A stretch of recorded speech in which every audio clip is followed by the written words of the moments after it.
अस्सलाम वालेकुम जी। आज मैं बना रही हूँ कोकोनट खोया बर्फ़ी। तो शुरू करते हैं। ध्यान से देखना, मैं पूरी तरह गाइड करूँगी। शुरू करते हैं। बिस्मिल्लाहिर्रहमानिर्रहीम। सबसे पहले मैंने यहाँ पे ले लिया है एक गरी का खोपा, इसको क्या कहते हैं, बंद खोपा गरी का। तो ये ले लिया। इसको सबसे पहले तोड़ना है। ये देखिए, अल्लाह ताला ने इसके ऊपर ये निशान बनाए हुए हैं। तो सबसे पहले इसके अंदर होता है वाटर, जो बड़ा स्वीट और मीठा पीने वाला होता है और फ़ायदे वाला भी होता है। सबसे पहले वो हम इसका निकालेंगे।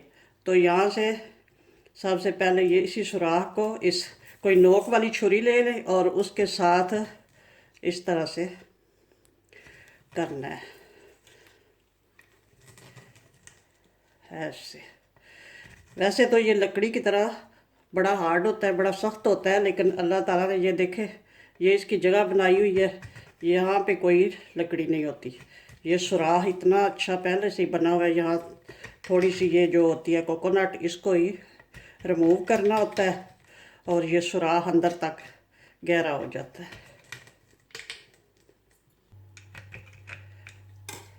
चलें जी, अगर आपको नज़र आ रहा हो कैमरे में, तो ये देखें सुराख जो है हमारा रेडी हो चुका है। अब इसमें से जो पानी है वो निकाल लेंगे। अगर इसमें स्ट्रॉ लगाना हो तो वो भी इजीली ये लग सकता है, अगर इसके अंदर ऐसे स्ट्रॉ लगा के पीते हैं। लेकिन मैं इसको एक गिलास में डालूँगी। बिस्मिल्लाह। ये देखें कितना साफ और क्लीन और कितना अच्छा सा इसमें से पानी निकल रहा है।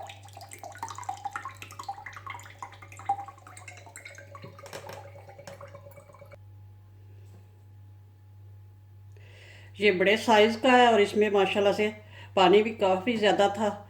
और ये देख लें, अब सारा मेरा ख्याल है निकल चुका है इसमें से पानी। पूरा गिलास जो है ये फुल हो चुका है और साफ़ सुथरा। ये सिर्फ इसमें थोड़ा बहुत जो नज़र आ रहा है, ये गरी का ही वो बुरादा सा है, कोकोनट बुरादा सा है। तो चलो इसको तो करती हूँ साइड पे, ये बाद में कोई पी लेगा। तो अब इसको तोड़ना है। इसके दो तरीके हैं। एक तो ये तरीका है कि इसको पटक के साफ़ सुथरे फर्श पे मार दें तो भी टूट सकता है। अगर आपने एहतियात से तोड़ना है कि अंदर से जो गरी है वो साबित रहे और ऊपर वाला ये जो है, तो फिर ये हथौड़ी ले लेते हैं। तो इसके साथ ऐसे ऐसे आराम से करके तोड़ लेंगे।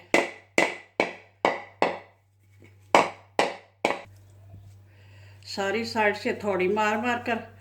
तो ये मेरे से साबित तो नहीं रह सका, इस तरह से ये टूट गया सारा। तो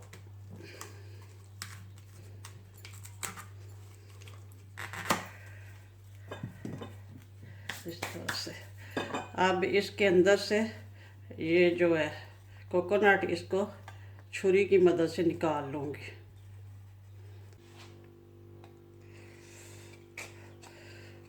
सारी जो है इसी तरह मुश्किल से ही निकाली है। ऐसे ही थोड़ी हार्ड सी थी और इतनी इजी से नहीं निकली, तो थोड़ा सा हाथ भी ज़ख्मी कर लिया।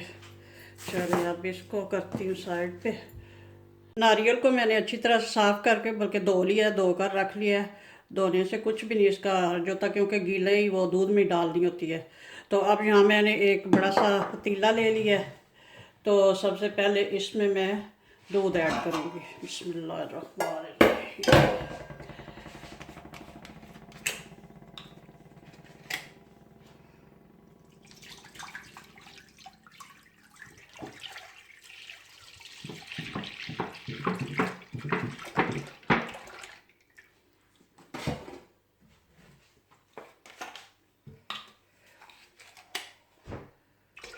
4 किलो दूध लिया है।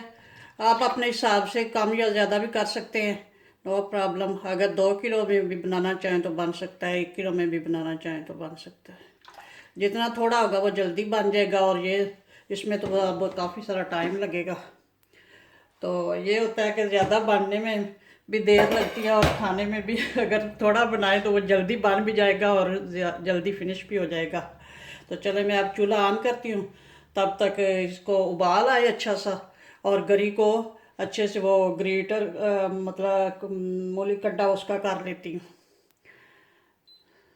चूल्हा हाई पे रखूँगी और इसका ध्यान भी रखना है और साथ साथ चमचा वगैरह भी हिलाना है। तो उसको गरी को अब ग्रेटर करती हूँ। नारियल को बैक साइड से भी जितनी मुझसे साफ़ हो सकती थी मैंने कर ली है, क्योंकि ये छिलका हार्ड भी होता है और फिर कलर भी इसका ज़रा डार्क होता है उसमें लगता है। तो अगर ना भी निकले तो कोई इसका हर्ज नहीं है। वैसे ये बड़ा हार्ड है, बड़ा मुश्किल से हुआ है।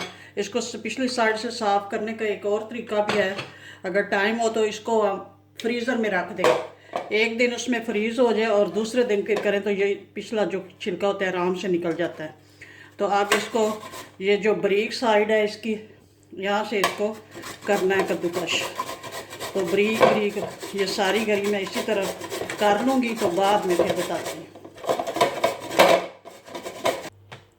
सारा नारियल कद्दूकश हो चुका है, तो अब मैं इसको ऐड करती हूँ दूध में। यहाँ पे दूध को भी उबाल आ चुका है, साथ साथ दूध को भी चलाती रही हूँ चम्मच के साथ, और इसको भी अच्छा सा उबाल आ गया। और अब इसको शामिल करती हूँ नारियल को इसमें, ये सारा इसमें डाल दूँगी।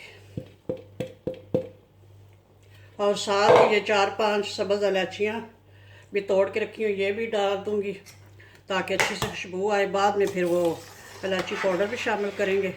तो अब इसकी पकाई का ही काम है, बहुत ज़्यादा काम है, बहुत लंबा काम है। पता नहीं, अब देखते हैं कितना टाइम लगता है, घंटा लगता है या इससे भी ज़्यादा लगता है। तो अब पक पक के इसमें खोया बनना है। ये दूध जो है पक पक के ही कम होना है, इसमें खुश्क होना है यानी कि। तो देखते हैं, फिर बाद में बताती हूँ तो क्या करना है। अभी तक तो अच्छी तरह से चम्मच चलाती रही हूँ, नीचे से भी ये ख्याल रखना है कि नीचे लगे नहीं। और जब उबाल आने शुरू हो जाएंगे तो फिर नहीं इतना लगेगा नीचे, फिर कभी कभी चमचा साथ चलाते रहना और कभी दरमियान में छोड़ दिया। चले अब इसी तरह ये पकेगा। अब इस स्टेज पे आ गया पक पक के, तो ठीक हो गया काफ़ी हद तक, लेकिन अभी पकेगा। 1 घंटा हो गया तकरीबन पकते हुए, और साथ साथ बहुत सारे मैंने काम किए हैं, साथ साथ चलते फिरते चमचा भी चलाती रही हूँ। और अभी ये इसका टाइम है, अभी पकेगा और कुछ।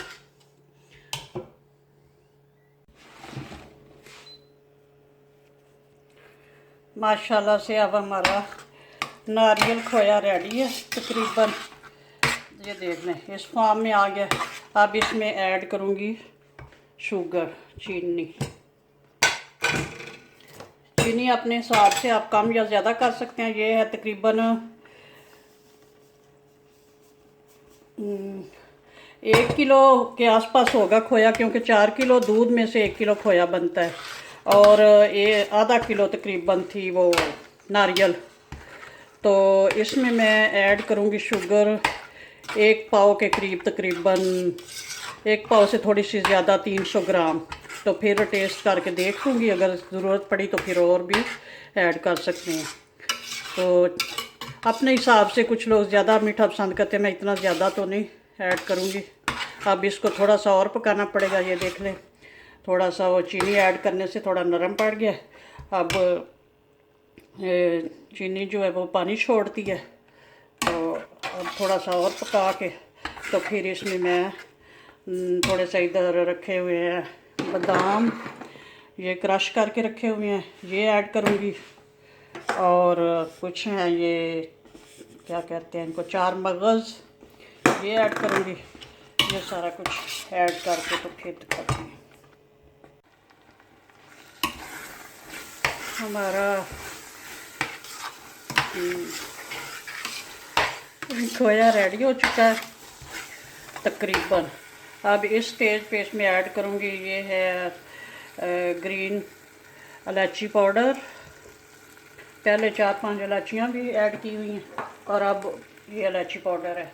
और अब ये बादाम क्रश किए हुए ये ऐड करूँगी। और ये हैं 4 मगज़, ये ऐड कर। अब इसको मिक्स करूँगी। अभी ऊपर ही है, चूल्हे के ऊपर ही है, सब कुछ मिक्स करके अच्छी तरह से थोड़ा सा इसको 1 मिनट दूंगी और फिर इसको बताती हूँ। अब इसको अब में आ चुका है माशाल्लाह से। अब चूल्हे को करती हूँ ऑफ, तो इसको अब डिश आउट करती हूँ। मैंने ले लिया एक ट्रे, तो इसमें ऐड कर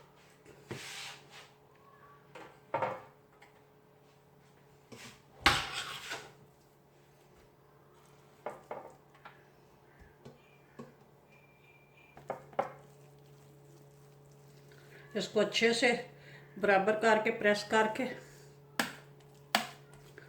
तो इसके ऊपर फिर गार्निश करती हूँ। थोड़े से रखे हुए पिस्ते और थोड़े से बादाम।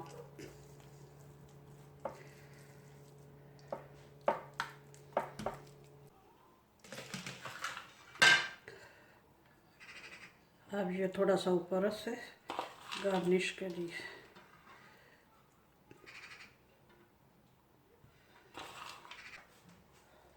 वैसे तो जब ठंडा होगा तब काटेंगे, पर थोड़ा सा निशान इसको लगा देती हूँ।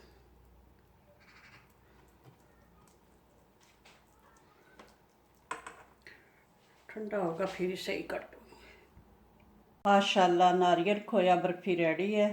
एंजॉय कीजिए और साथ ही मेरे चैनल को सब्सक्राइब कर लें प्लीज़, लाइक और शेयर करें। ओके जी, अल्लाह हाफिज़, दुआओं में याद रखना।